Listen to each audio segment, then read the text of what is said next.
सॼो की न कहीं खे सवा तुंहिंजे साईं सॼो की न कहीं खे सवा तुंहिंजे साईं पुकारण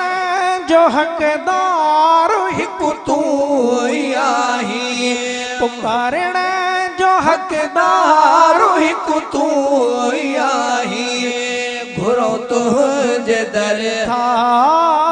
घुरो तुंहिंजे दर था घुरो तुंहिंजे दर था दुआऊं खुदाया दुआऊं खुदाया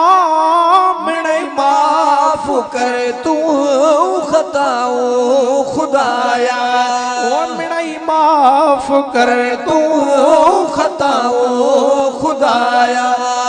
आहिनि तुंहिंजो खुट आहिनि तुंहिंजो खुट अताऊं खुदाया खुदाया